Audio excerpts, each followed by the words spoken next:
A lot of people always asking themselves, what can I do to be happy?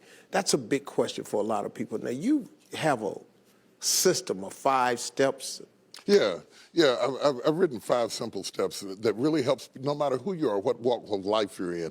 Number 1, you have to own your own happiness.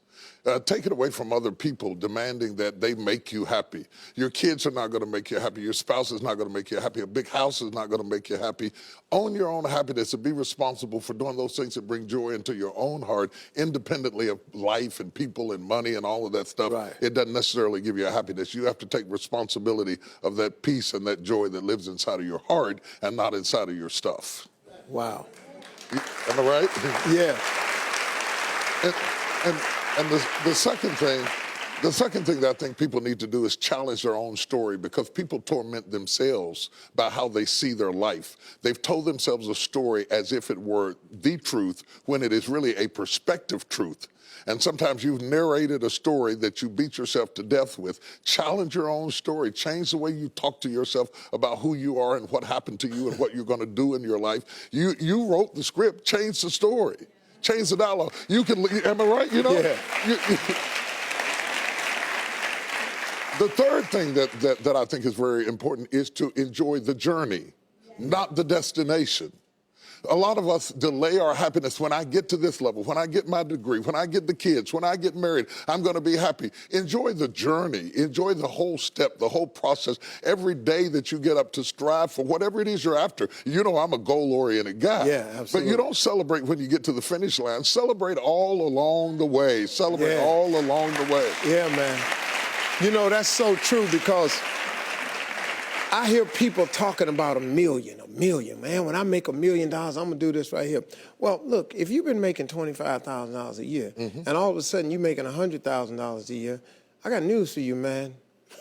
You need to go eat a piece of cake and put a candle in it or something, because that's a big jump. And like you say, enjoying the journey is just realizing that there's joy in the process. That, and then I put me on my calendar. Put me on my calendar, because I want my attention too. Because if you don't see yourself as valuable, nobody else will. You know, nobody else will. The other point is make relationships count.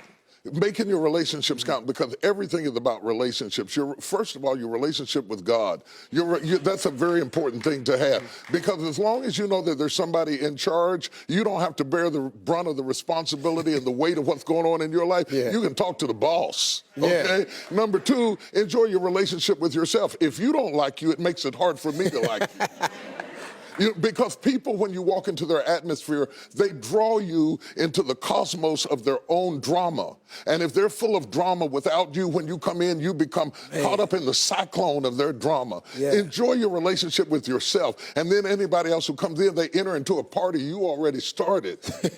You understand? And then the relationship with your kids, the relationship with your spouse, the relationship with your friends, taking time to enjoy the relationships, because there is no fruit. Nature teaches us that there is no fruit without relationships. You cannot be fruitful by yourself in business, in home, in life, in church. I don't care what it is. You are no more than the relationships you surround yourself with, and make sure that those are good ones. The 5th thing, No, go ahead. I'm loving it, man. Is this good? Yeah, this is really good. The 5th thing that I really ascribe to is balance work with play.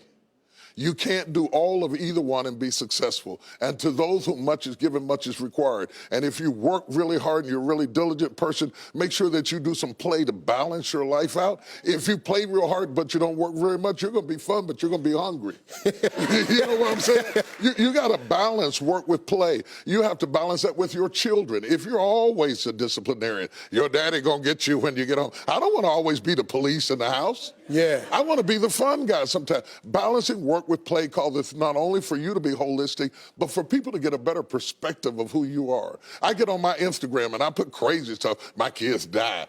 Just yesterday, I put me sweating in the gym, saying they said it's going to be fun, but it hadn't gotten fun yet. You know, to let people know that everything is not serious every day. That's too much pressure. We've got way too much pressure on us to be the people we were created to be.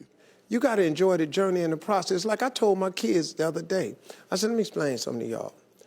if something happened to me and mama, I want you all to understand, y'all gonna be around the casket crying because I'm not leaving you everything.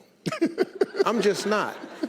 I'm gonna spend 85% of my income on me and your mama. Right. Yeah. Right. I'm gonna leave about 5–10%. That's it. The rest of the money, me and your mama going somewhere. We can, Dad, we can't go on vacation. No, I want to be just with your mother. Well, here's it's the cool. thing that people don't understand about children. It is not what you leave to them that makes them great. It's what you leave in them. And if you leave enough in them, you don't have to worry about what you leave to them. If you leave more to them than you leave in them, they will run through everything you left to them. Yeah. But if you leave enough in them, you don't have to leave so much to them because they can go out there and make their own way in life. Cool. I'm glad you said that, because now they ain't getting nothing. Coming up next, Bishop T.D. Jakes has a special story to share with us that proves miracles happen right here on earth. Stay with us. We'll be right back.